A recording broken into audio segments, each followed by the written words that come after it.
Hello, movie lovers, and welcome to the show. With me, I have my good friend Bob from Static Radio, and we're going to be talking about something a little bit different tonight. We're going to be talking about top 5 worst movie endings. And here's the thing: we've all sat through bad movies before. Some movies are good, some movies are bad, but sometimes the tension just rises, and then it just falls flat at the end.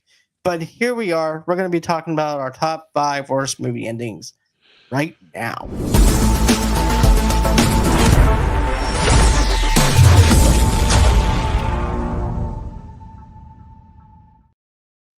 And hey, Bob, welcome back to the show. I do appreciate it. Yeah, how's it going? It's going really good, man. It's always a pleasure to have you back on the show. Let's see, we did Fright Night back in October. We actually did Dune Prophecy episode 1. We did that. Yeah. So, yeah, we've been doing pretty good. Now we're doing worst endings. Yeah, something that's not so happy, right? Well, it could be. I mean, some people, there's a whole communities that love bad movies. So, True. It's a positive thing. Actually, there's a thing called the Smithy Awards that happens every year. I don't know if you've ever heard of that. I heard the Rousey too. The Razzie Reward. Razzies, right? Yeah, the Razzies and the Smithies, and those are all about bad movies and bad performances. So there you go. Right. So my question for you guys listening and watching: have you ever sat through 2 hours of a movie totally invested just for the ending to make you go, "That's it? That's how they're ending this?" Well, you're not alone. Today, we're diving into the most frustrating, head-scratching, and downright awful movie endings of all time. From bizarre twists to finales that made no sense, we're bringing it all down. Buckle up. This is going to be brutal. So do you have like any kind of honorable mentions or anything like that starting off? Oh, that's a good. I didn't even think about that. No, I don't. I was going to start off with a doozy. Okay. Well, we can start off with your number 5 then. Okay. Oh boy, my number 5. All right. I was going the opposite way, but I will start off with number 5 and switch around here. So I would say, and this is one of my favorite, franchises, and so it pains me to mention it, but Indiana Jones and the Kingdom of the Crystal Skull has a very bad ending. To be honest with you, the whole movie is just bad. So I pretty much erased everything that was within that movie from my brain. But tell the audience what that ending was, because here's the thing: I knew it had to do with the aliens. I knew that part of that Indiana Jones with the Crystal Skull, but I think Will Smith came by and MIB'd me in my face to where I didn't remember anything. So, you just want to remember the trilogy, and then now that we've passed the trilogy into these other ones, it's like that's a whole other world, so you don't even want to think about it. But it happened, and this was the fourth in the this is the first one beyond the trilogy and the fourth movie for Indiana Jones, and it was fun. It was a fun movie. Started out really fun, car chases, going through a library. I mean, lots of action in the jungle and ants and monkeys and everything. And then we get to then we can find the crystal skull, and we have John Hurt, as some kind of babbling professor. And then, but at the end, everything culminates in I guess like reassembling the aliens, and then they take off in their ship and that's it. I mean, I was like, what? I mean, wow. The crystal skulls were good, but it's like you should have, at the end, you should have had Dan Aykroyd come out and fill him up with vodka or something, because that's what, doesn't he sell Crystal Head vodka, and make it a whole commercial for him or something? It would have been better. But yeah, but I do love Indiana Jones, and actually for a good portion of this movie, it was fun. It was a fun Indiana Jones movie, and then, but I think they just kind of like, well, now we got to wrap it up, so let's just make it be aliens. Right. It's like, okay, well, we only have, this is a 2.5 hour movie, so let's go ahead and just see what we can squeeze in together just to wrap this thing up. Right. It's right. Exactly. It was like, okay, we only got another week to shoot, so we'll just CGI the ending and have him walking out of a valley. There we go. And All that's done. the end of it. And then Shia LaBeouf probably picks up Indy's hat, and then it's supposed to symbolize that he's the next Right. Indiana Jones. But they didn't. They didn't let him pick up Indy's hat. They almost let him pick up Indy's hat, but they didn't. So, which is Okay. probably for the best, right? I think I just did a Mandela effect where I thought that happened, but it didn't happen. So Well, it was they were alluding to it, and then at the last, Indiana Jones actually picked up his own hat and put it on. Like, there's no other, right? So, right. to cross franchise, there can be only one, and it's Harrison Ford. So but yeah, although to be honest, that's for the best. I mean, Shia LaBeouf kind of went off the deep end, and he's got his own lousy ending going on with his life, I think, currently. So, not to kick a guy while he's down, but he seems to have kind of torpedoed his own career a bit there. So, Most but definitely. yeah, but I think that's one of the, that's my number 5. But I really love Indiana Jones, and I really wanted it to be good. And I saw it, and I was excited to go see it, and then I was like, and then now time has passed, and I'm like, okay, yeah, this was really not good, at all.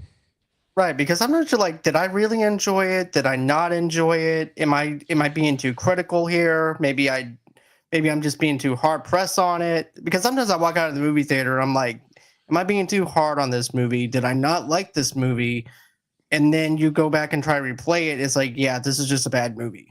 Yeah, so I totally get it. A lot of my list are good movies until they became bad. I mean, they were good from the beginning. They started out, and you're like, this is really fun, and this is old Indiana Jones style with everything that happened at the beginning, and then it falls off a cliff. I mean, they didn't have Nazis in this one; they had Russians, but a good Russian Nazi substitute is fine with me. So exactly.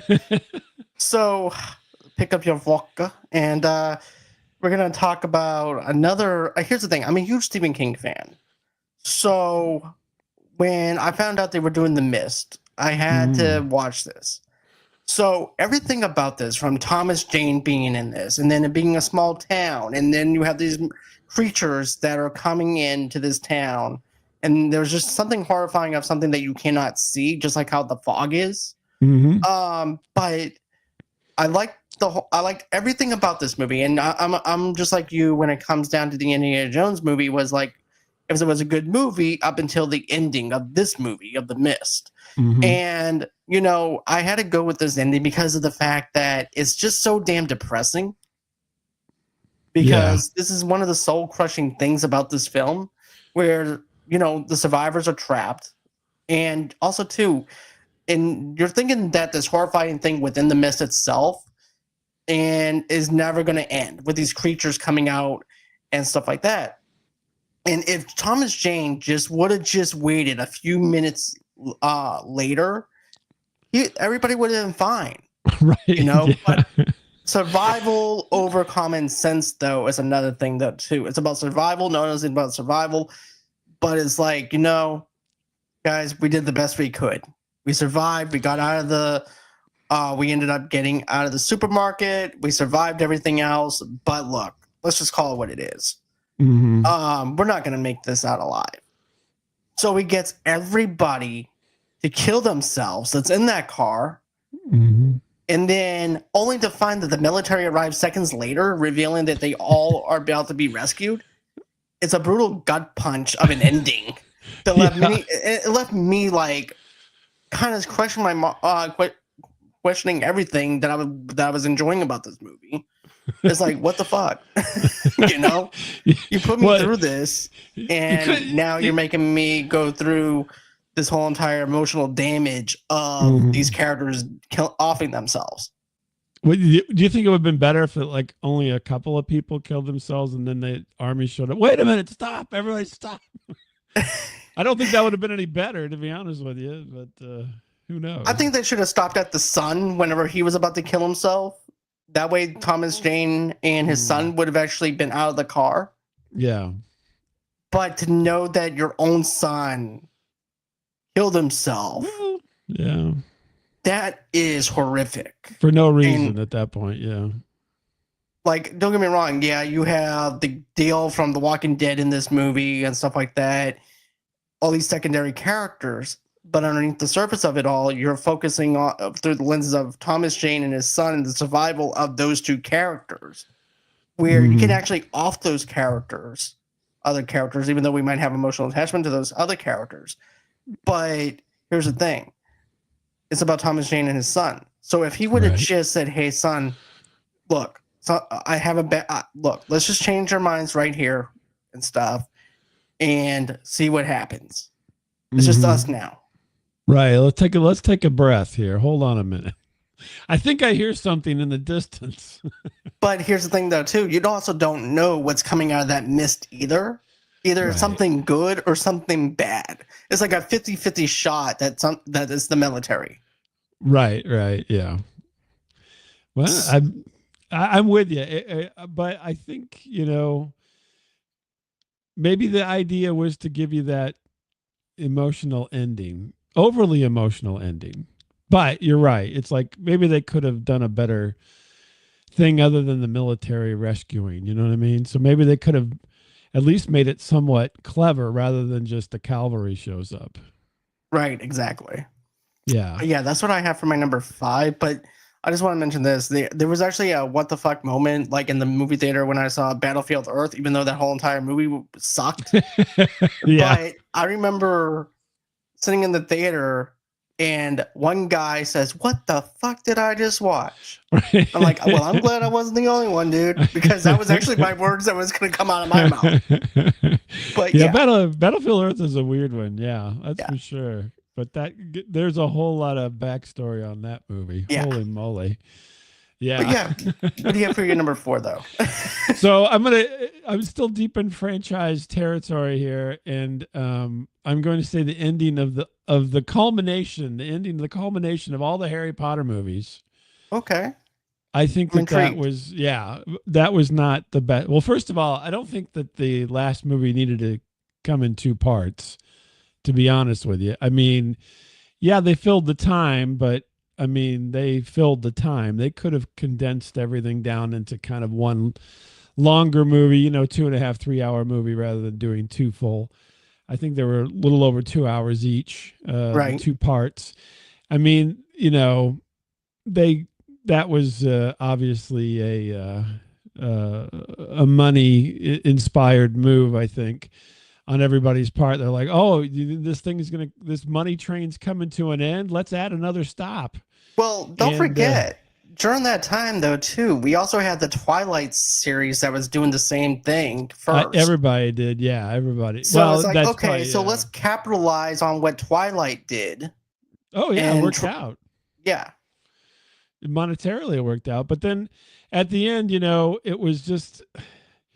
just felt stretched out. And then they had they were there at the end with their kids. They're going to go to Hogwarts, and nobody really looked that much older other than like aged Ron Weasley, and then the others all just stayed young. And so they really did dirty to Ron on that scene, because he's the one that looked like he was on his journey to be an alcoholic or something, where the rest of them still looked fairly youthful, comparatively speaking. right. And Voldemort turns to dust, and it just was all kind of overrun and stretched out. And so I can say I did not read the books. Okay. My kids read all the books because it was their, kind of their, the timing was right for them to read all the books. And so maybe it was a little more true to the uh, books or something. I don't know for sure, but no, I just think it was like, and then I know they wanted a kind of a happily ever after by showing them that Hogwarts continues, and they all have families and so forth, which was kind of nice, but Mhm. I think that they could have skipped it, really, honestly. They could have You see, just I read all the Harry Potter books myself, though, too. So That's actually how they ended in the book itself, with them at the train and stuff like that, Right. and leaving their and putting their kids on the train. Yeah. So it was very true to the book as far as that goes. The book is huge, so I thought it was needed, but I was actually pissed off at another Harry Potter movie other than the one that you mentioned. The Deathly Hollows. It was actually the Order of the Phoenix that I Oh, was okay. more pissed off about. I think. Okay. You want to Because elaborate on that or no? yeah, I'll elaborate on that. Okay. Because here's the thing: in the book, there was supposed to be this big, huge battle that happens. Matter of fact, it even had the werewolf that turned one of the professors into a werewolf. Right. Right. And he's not even in it. And okay. And it was supposed to be this whole entire revenge plot with them. You have this whole entire thing that happens, and it doesn't happen. And I'm like, I'm on the edge of my seat because I read the book. I'm like, this is gonna go down. I was turning into Kevin Hart. The shit is about to go down. And my brother-in-law is like, what are you doing? I said, I'm excited for this. And he goes, what's about to happen? You'll see. No, it didn't happen. Well, see, they left that out, which was probably, obviously for you, very exciting. That should have happened. And then here they drug out this last movie, terribly. I mean, they had the whole, soccer equivalent with the Quidditch games and everything that just went on forever. But anyway, yeah, I mean, I just think that after, investing a decade of your life in watching these movies, they could have come up with something a little bit more interesting. Agreed. I very much agree with you on that. And Jubilex, I do appreciate you coming in, even though it's a little late. But hey, welcome to the party. Okay. Tell us what some of your top 5 movies are that you didn't like for the endings, or anyone that's actually watching. We'll actually talk to you guys inside the chat. Yeah. But yeah, so I'm gonna go with this. I don't have any franchise films or anything like that on my list. I had this on my list though. I had the movie Prisoners on my list for number 4. And I loved it. I loved it all the way up until the ending. I love watching movies that have slow tension build up. Okay. And it has this you're wondering what's happening to Hugh Jackman's kid the whole entire time. You're not sure who kidnapped the kid or not. You also have Paul Dano, who plays a creepy as fuck guy, even though he's even creepy on the Batman. Right, yeah. But you're wondering if he kidnapped his kid. It has a slow pace. Even Jake Gyllenhaal's great in this movie. The tension is there. Everything's about to happen. You wind up finding out what happened to his kid, who kidnapped him. And then it ends on this very bleak ending of Hugh Jackman's character laying in the ground. And then Jake Gyllenhaal standing outside, and you can hear Hugh Jackman from under the ground blowing a whistle, and it's very faintly, and then it cuts to black. I'm like, what the hell? Like, all that tension, all that care of me wanting to know we have justice, and also justice because of the fact that we finally found out who, you know what I'm saying, who kidnapped his kid. We also established that, but also too, I want to actually have Hugh out of the ground. Right, and it doesn't even show that. So I'm like, does he make it? Does he not make it? Do I just make up my own ending and pretend that he did? I don't like bleak endings like that. That's just like The Mist. It's the same kind of thing. It was a bleak ending. You didn't like it. There you go. Right. I like some closure sometimes. Sometimes it's one of those things in movies where I'm like, okay, it's life, right? So in life, we don't have closure or anything. That's just the way life is. And some movies are like that. I'm like, okay, that's just life. That's the way life is. I don't have to worry about having closure for this movie because that's actually how the tone of the movie is. But with this, I'm like, I want closure. What the hell happened? Yeah. Paul Dano is a creep. He plays such a good creep in all kinds of movies. he was creepy in There Will Be Blood. He was very creepy as two different characters. And then he was in. The funny thing is, there's a connection between Harry Potter and the Passengers in Paul Dano because he was with Daniel Radcliffe in Swiss Army Man. I don't know if you ever saw that movie. I heard of it. Yeah, it's a weird movie. Although, to be honest, Paul Dano's not really that creepy in that movie. That's a Uh, step up for him. but Daniel Radcliffe is very creepy in that movie. So there you go. Right. No, that's interesting. So he it fades to black, and you don't know what his fate is. No. Hmm. And the thing is, I love Jake Gyllenhaal as the cop who is trying to investigate everything. And he's pissed off at Paul Dano because he thinks that Paul did it. And so does Hugh, who thinks he did it as Mhm. well. Hugh decides he's going to go on ahead and try to investigate the Paul Dano's house because of how convenient that his van was actually next to his house on the day of his daughter being missing. Mhm. Yeah. So, he automatically assumes that it's Paul Dano, and he's also the suspect. Right. So Jake Gyllenhaal also thinks he's the suspect. The tension that they had building around that was so damn good. You have Jake Gyllenhaal slamming up against the wall, trying to get information out of Paul. There's just that eeriness and creepiness of Paul Dano that is he just does a phenomenal job of me saying, yeah, I wouldn't trust this guy with a 10-foot pole. Right. He's guilty by personality. Yeah. His personality is so creepy that he's just guilty of anything that you can put on him. That's Exactly. interesting. This was a Denis Villeneuve movie. Oddly enough, Passengers. I don't know if that's the Dune director nowadays. Yeah, interesting. Well, but that he's also French, and the French love downer endings. So there you go. Let's see here. Jubilex says some of the saddest but most optimistic movie endings, films that ended at the beginning of a sequel that never happened. Yeah, I could see that. There are some movies that are like that. I just can't think any of them on hand right now. The first one that popped into my head was there was an old movie called Remo Williams. The Adventure Begins, and it's supposed to have a sequel, and it never did. It's like a late '80s movie with Fred Ward was the star, the guy from Tremors. But anyway, yeah. But that's the first one that popped into my head. But I think Excalibur I could go Constantine also. on that. Oh, well, Constantine's gonna get one. Oh, Buckaroo Banzai, of course. Yes. Yeah. Okay. Buckaroo Banzai. Yeah. And Constantine is gonna have a sequel. It's in the works, apparently. Right. It's just that lead up being so many years of them teasing us that we're going to get a sequel and stuff, and especially the way it ended with Shia, with that post credits ending that we had and stuff. Yeah, it made us want more. I love Constantine. I think it's a great movie. I've watched it several times. And Peter Stormare playing the devil is. You talk about creepy.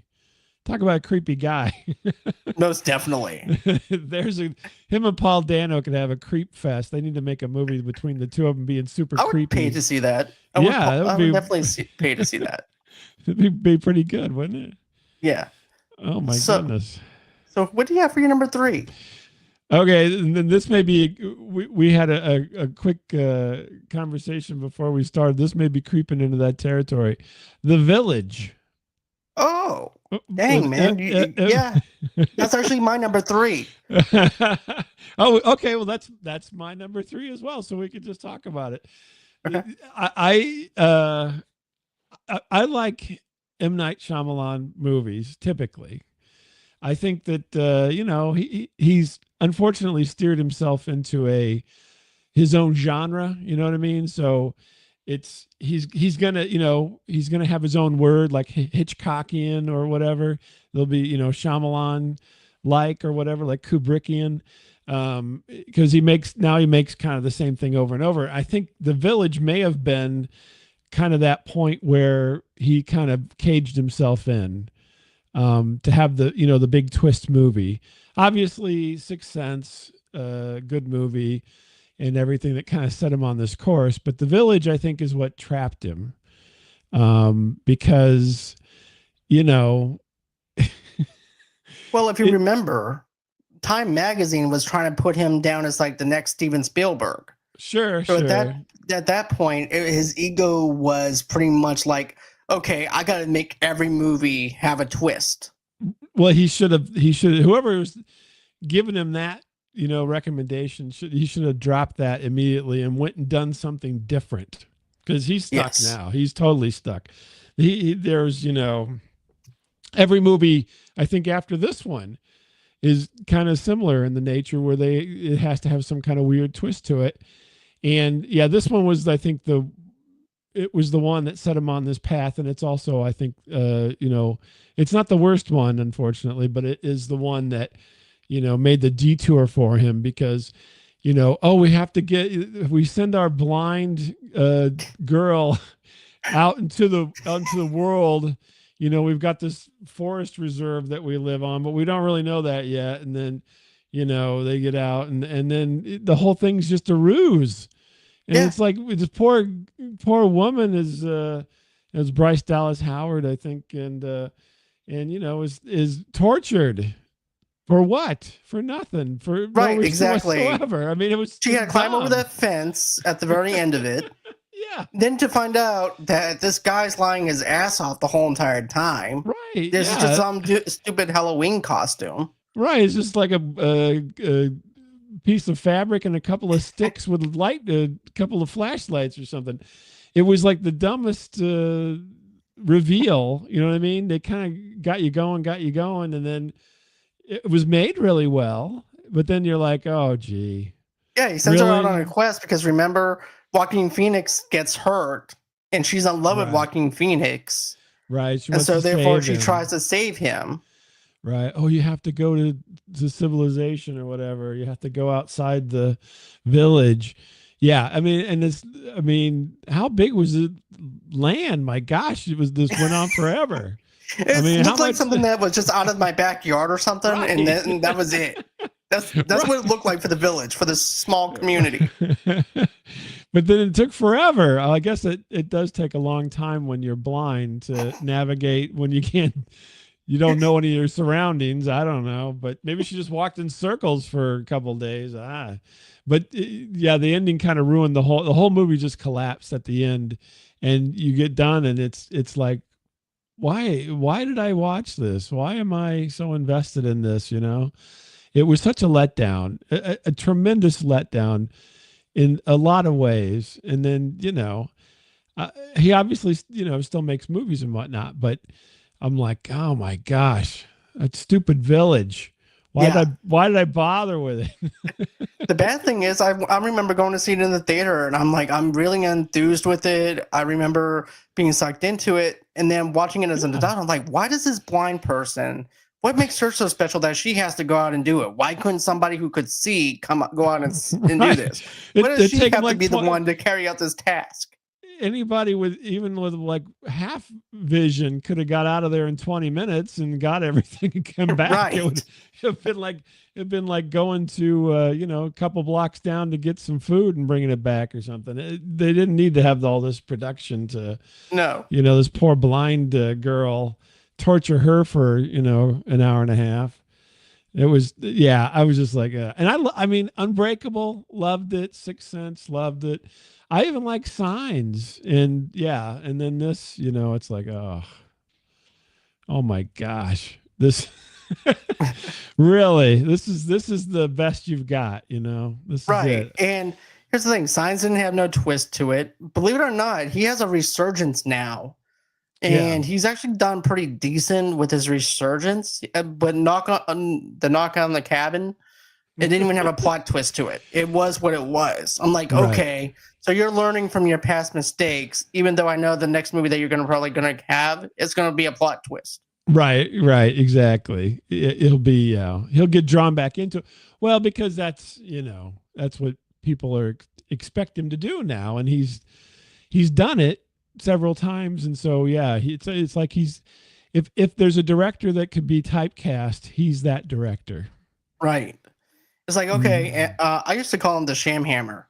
That's that's what I used to call him. Because he's the ham-fisted way he does things. Yeah. Yeah, because it's the same repetitive stuff. The only thing he didn't do that was repetitive was knock on the cabin, and then that one with him and Will Smith with Jaden Smith Mm. that he directed. And that was, in matter of which one fact, was they that? actually took his name off the directing thing because nobody wanted to take a chance with him at the or anything like that. Oh, really? Yeah, they don't even have it directed by M. Night He's Shyamalan. he's a Smithy at that point. Then, Right. okay, He's like an yeah. unknown director. Nobody knows who he is. And then later on, you find out, oh, it was him. Yeah. Hey, Oh, Seymour, how are wow. you doing, man? It's good to have you in the chat. But, you know, I didn't like this movie. I will never go back and rewatch The Village. No. The Village is like, what the F am I watching? Yeah, So, it literally was a 5-minute movie that they stretched out to 2 hours or whatever it was, hour and 50 minutes, because that you get the you get the guard or whatever, and it's like you could have just basically could have ran to the north for about 10 minutes and been at the guard shack and been all done with it. exactly. That's all it is. It could have been a short film if you think about it. Easily. Yeah, it should have been a short film. Exactly. Yeah. Hey, Rossi, how are you doing? I appreciate you being inside the live chat on Instagram. I do appreciate that. But yeah, so I'm going to go with another one. I'm going to go with my number 2, The Happening. Oh, I have that one on here too. I was putting Nothing that one as my happens. number 1 though, but Here's the that's thing. okay. Nothing happens in The Happening. Right. Nothing. Yeah. Like the dialogue. I know that I had a couple of films that were really good. And then once you get into this bottom tier, it's just a shit fest. Like once you get into number 2 and number 1, it's just a crap fest. Because I still remember Mark Wahlberg's dialogue. Why? No. What's going on? And then there's also the other thing where the awkward conversation between him and his wife. I don't know why I still remember this quote, Bob. I still don't. But you want to know the quote that I remember from this movie? What's that? Okay. I thought about dating this one girl at the drugstore, but I didn't. Mm-hmm. And I'm like, and his wife's just like, what the F? What are you talking about? It came so out of left field. I'm like, what's up with that? That's what she was like. What's happening? That's what she said. What's happening? Yeah, I think Mark Wahlberg was trying to go against type by being in this movie, even though M. Night was being totally in type by making this movie. And so, yeah, I think Mark Wahlberg was not the usual Mark Wahlberg that you catch in movies, right? So he's kind of, typed himself. He plays a cop or he plays a con, and he's got a heart of gold in either of those roles. And typically, to be honest with you, most of the time he does a really good job of playing that, and you enjoy watching it. And he, the other thing is he didn't take his shirt off, I don't think, in this one, and that's usually his trademark. So, like maybe in Date Night, yeah, they should have had him take his shirt off in The Happening. And maybe it would have took it. Maybe something happened. Direction. Maybe that would make something happen in The Happening. Maybe whenever he was giving that line, he could have took his shirt off. I thought about dating this one girl at the drugstore.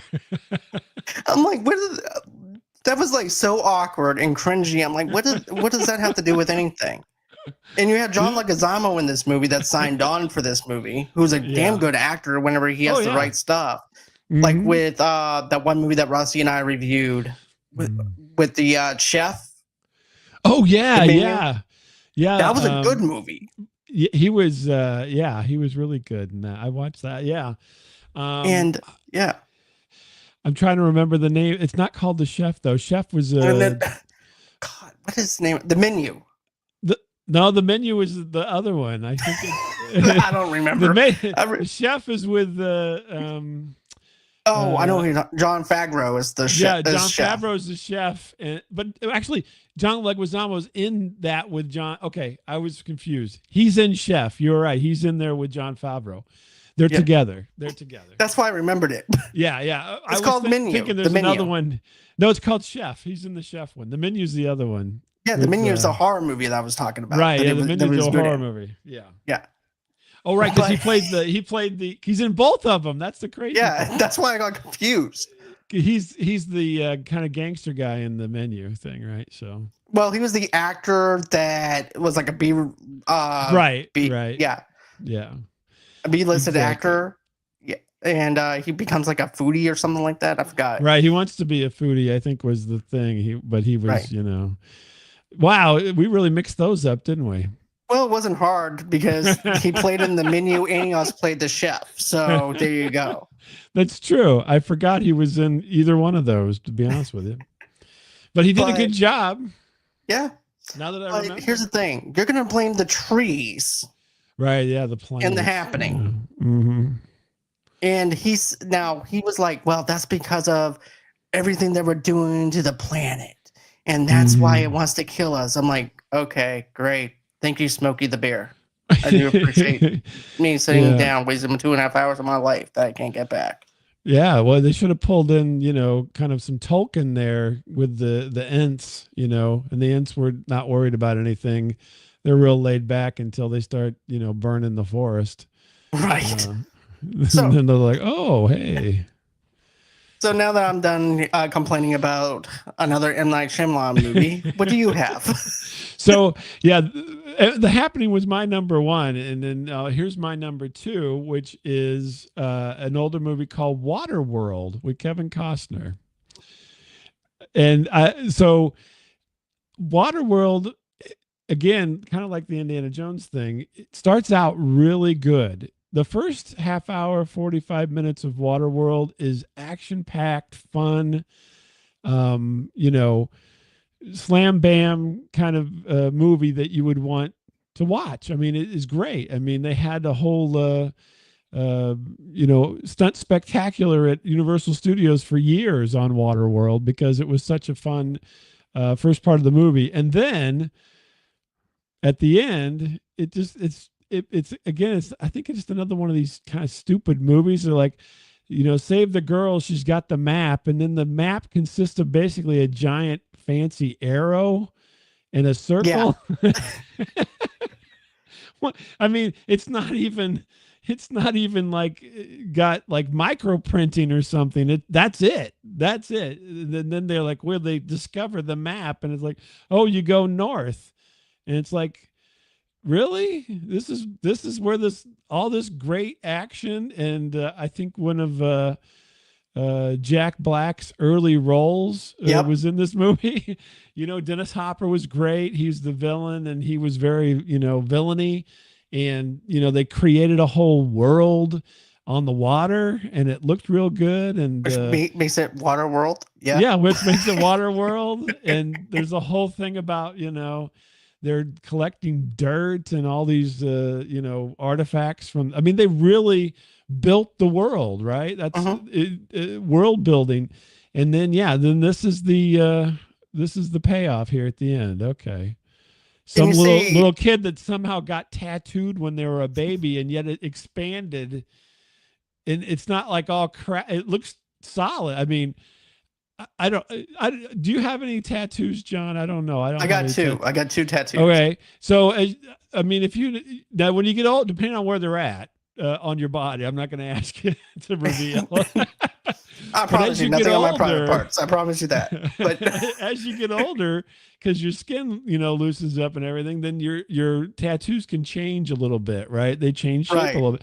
So if this kid was tiny when they got this tattoo and they grew, it wouldn't look the same. It would look different. Anyway, it'd be like an Indiana Jones map of them stretching out her skin to find out where they're at. Exactly. I'm like, oh my God. I was just like, what? I remember I'm like, is everybody just buying into this? I'm looking around, in the theater. Everybody's okay. They're just following along. It's like, okay, it's just me. I'm the problem. Okay, yeah, I got you. Not a problem. I remember. I have some good memories with that movie, though. Seeing it with my grandfather. It was the first part of it was excellent.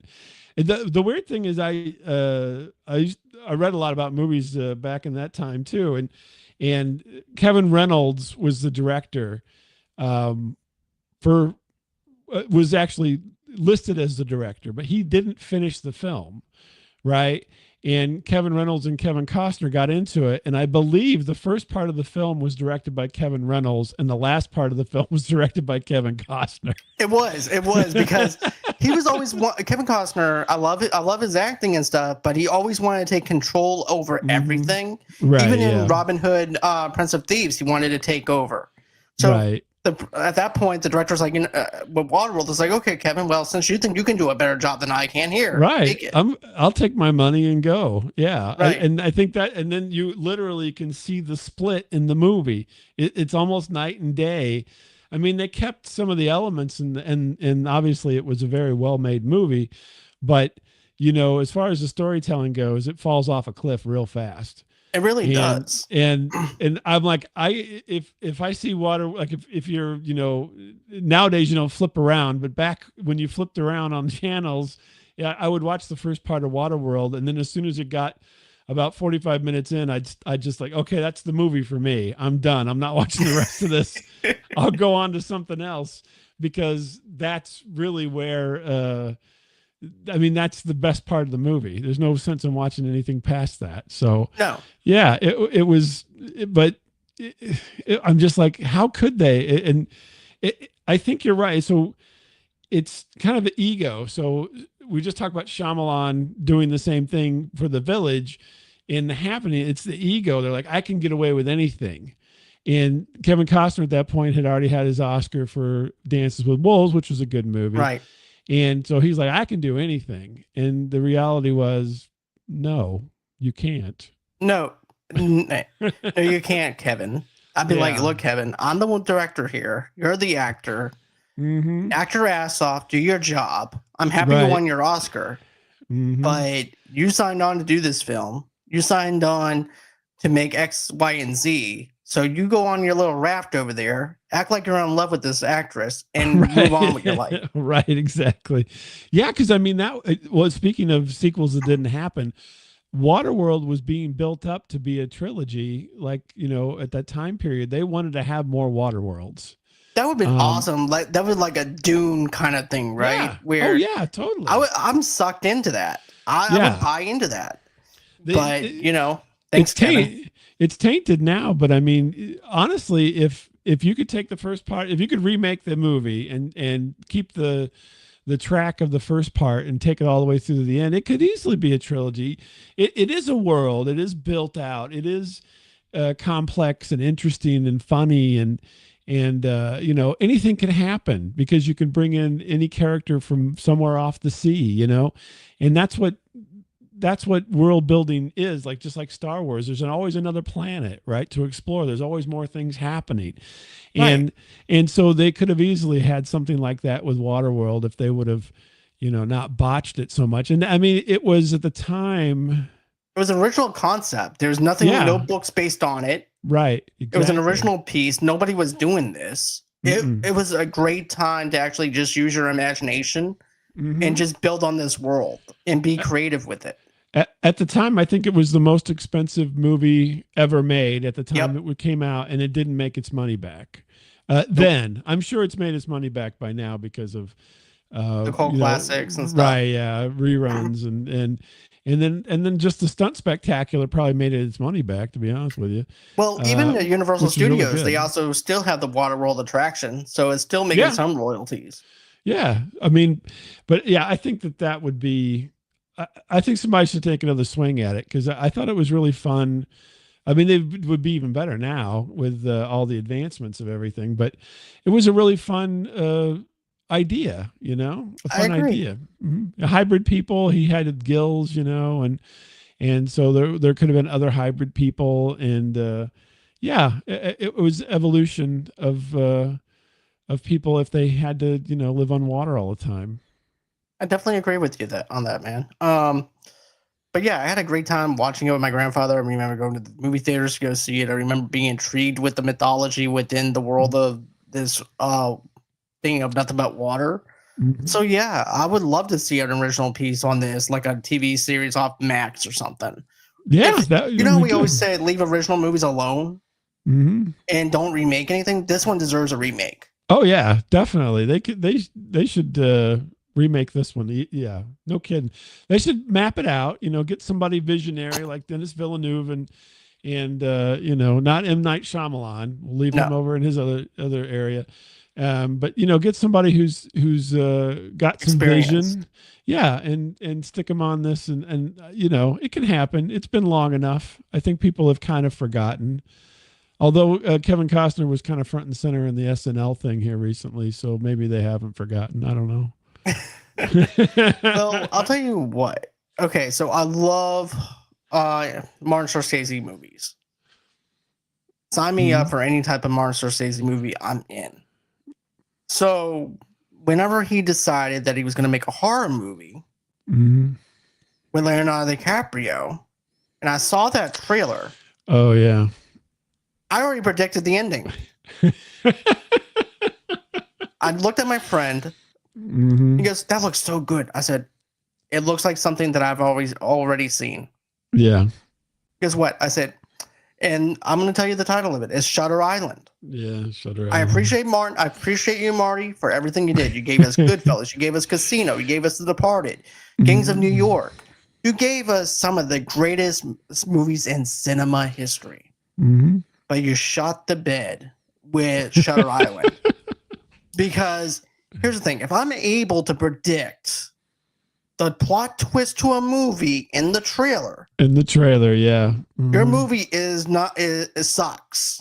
Yeah. Because I remember my friend going, "This looks like it's gonna be so good." I'm like, "This movie looks like it sucks." Yeah. Guess why? I said, "I bet you $100 on release day that Leonardo DiCaprio is the insane person in this asylum, Mhm.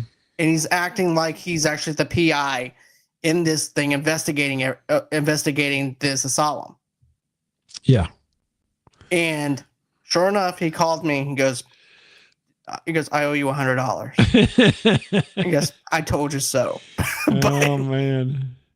Yeah, I mean, again, another really, I mean, well-made movie, but you're right. It was like, yeah, this is not a good movie. This is, you know, a well-made movie that didn't really go anywhere, no, I loved it. I mean, I loved the beginning of it. I liked the whole entire thing of Leonardo DiCaprio investigating this asylum and trying to figure out who's corrupt, who's not corrupt, and stuff Mhm. like that within this asylum. And then you get into the whole fact of, you know, he's the insane patient. And then they're also doing some type of brain thing Right. for him not to remember anything Yeah. as well. So not only are you messing with that, you're putting two different types of genres together Mhm. in a sense, and it doesn't coincide together. It's not a cohesive movie for me to enjoy. Yeah. All that stuff that I loved about the beginning of it is now gone, and now this is what I'm stuck with. Right. Exactly. I was trying to remember what year Shutter Island was. Do you have it in front of you? I think it's like early 2000s, I believe. I'll look it up here because I was 2010. 2010. 2010. Okay. Yep. Because I was trying to remember. So okay, well, it was very Fight Club-ish in a little bit of a way, but Fight Club was about 10 years earlier. So I was like, was it too close to Fight Club? But I couldn't remember the years there, but not too close. 99 was Fight Club, I Fight Club, believe. yeah. Hmm. Yeah, no, I did like the performances. I like Mark Ruffalo was in it. He did a good job, Ben and Kingsley, yeah, fantastic. yeah. But yeah, I mean, it was like okay. It was another one of those things that was like, yeah, all right, whatever. Yeah. For sure. But yeah, that's everything on my list that I wanted to mention because of the fact that I wanted to do something different whenever it came down to figuring out my list. And I Hmm. really didn't want to have two movies from the same director or anything. So, but I'm like, you're making it very hard for me, M. Night Well, we both Seriously. had both those movies on the list, so there's got to be something to it because we didn't talk ahead of time or anything. There was no No, comparison of anything ahead of time. We just okay, 5 worst movies. Come up with your list, and we'll talk about them. And there you go. They're both on the list. So I think that tells you what you need to know. exactly. They're really Uh, bad. oh yeah. And Oh, they're I really could bad. go in with a couple of honorable mentions. I have I Am Legend for the theatrical cut. Mm-hmm. And I feel like the film just builds up on the emotional aspect of the action-packed survival story, Mm-hmm. and it throws in a generic Hollywood sacrificing ending.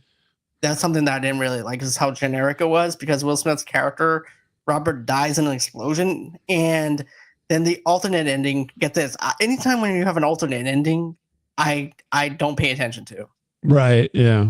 because and it also revealed that the creatures had their own intelligence and just wanted one of their own back, and the theatrical cut completely missed deeper message of the story.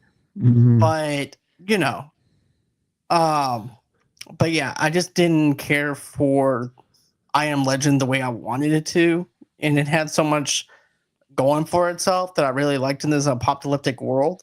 Mm-hmm. But yeah, that's just my little small nugget of an honorable mention of that.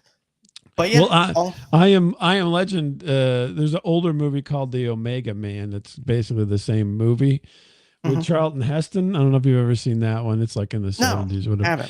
haven't. But it's from the same source material, and but I think even though it's older, when you watch it, you're like, because the sensibilities basically, if you get pre-80s at this point, um, it's hard to watch those movies because of the special effects and stuff aren't that great unless it's a really, really, really good movie. Like I think Planet of the Apes is made in the 70s. It still holds up, but Omega Man with Charlton Heston basically in the Will Smith role is the same source material, and I think it's a better movie as far as the story goes. I might have to check Than that one out. I haven't seen that yeah, one. it's like I said, you have to go into it knowing that it was made well before uh, good effects were happening and so forth. But it is an interesting movie. Let's So see. yeah. Jubilex says there's an older one with Vincent Price, Last Man on Earth. Okay, Okay. Yeah, I'm I heard of familiar it. with that. I don't know. I probably have watched it because I watched a lot of like horror movie night, on broadcast a long time ago, but I can't recall. But I think I remember that I noticed the title and I know that Vincent Price was in it. So, but I can't recall much of the movie. Yeah, I haven't seen that one, but I watched a lot of Vincent Price before. I Hmm. think a long time ago, Tamika and I did a review on House of a Thousand. No, not House on a Haunted Hill. We Okay, did House on Haunted Hill. Yeah, yeah, he did the a bunch of original horror black one. movies. Yeah, in the '60s and so forth. Yeah, he was in a version of The Fly. Vincent Yep, Price the was. original Yeah, Fly, yeah, not the one yeah. with Jeff Goldblum. But Right. yeah, Yeah, not Jeff Goldblum's Fly, which was real is really gross if you think about it. But yeah, yeah, Brundle Fly. Yeah. yeah. Well, that's gonna be it, man. I do appreciate you coming on the show, doing this. Do you have anything new coming out as far as your podcast goes, or anything like that? Any type of shout outs or anything? You I now was have the floor. I do.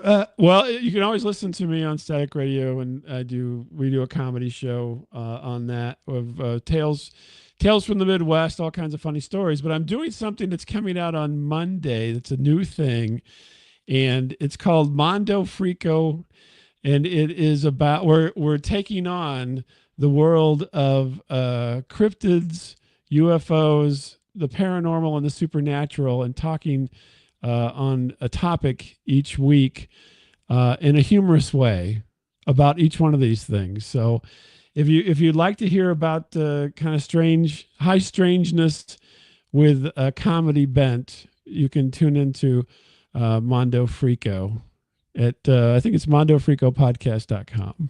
Okay. Well, on Sunday at 2:00 p.m. Central Standard Time, I will be joined by Stuart from It Doesn't Hold Up podcast. and we're going to be talking about The Cable Guy. We're going to be finally reviewing The Cable Guy. You guys have voted in on that a couple of months back. So we're reviewing The Cable Guy, and we're going to go ahead and talk about it nostalgically. We're going to remove the nostalgia and look at it in modern day. So check that out at 2:00 p.m. Central Standard Time for that. I do have other shows lined up in March that I want to talk to you guys about before I actually close out the show. So that way you guys can be excited for it, because I'm excited to be able to do this. So I had Beth coming on March 5th from the Made for Movie TV podcast. We're going to be reviewing The Outsiders once again with nostalgia and, of course, with a modern day rating. We're also going to be doing first time watch for me for Copland. So therefore, we're not going to do a nostalgia review or anything like that. It's just me talking about Copland, watching it for the very first time. And I'm going to have Ryan Frost with me, great musician. So we're going to be talking about that. And that's going to be March 17th at 8:00 p.m. Central Standard Time. So that's everything going on in March as of right now. But stay tuned. I have a lot more stuff probably up my sleeve that I'm going to be trying to work on. So that's going to be it. Don't forget to smash that like button, subscribe button, all that other good stuff. Rate me on where you guys get your podcast from. Give me a 5-star review on Spotify, Apple Podcasts, where you guys get your podcast from. Also, too, follow our Unfiltered Studios friends and stuff like that. Follow the Sleepy G Show. Go on ahead and check out the Stupid History Minute with Kib. Check out Pedals of Support, Nailed It with St. Joe, and also Finding Your Way with the Beep. So, and also, too, check out my co-host's show called Rossi's Clubhouse. And that's going to be it as far as this show goes. Thank you, everybody. Thank you, Clint. Thank you, Rossi. Thank you to Jubilix for commenting in the comment section. I do appreciate that so much. And always until next time, guys, have a great and safe day. And please stay away from bad movies with good movies with bad endings. So always until next time. Bye-bye.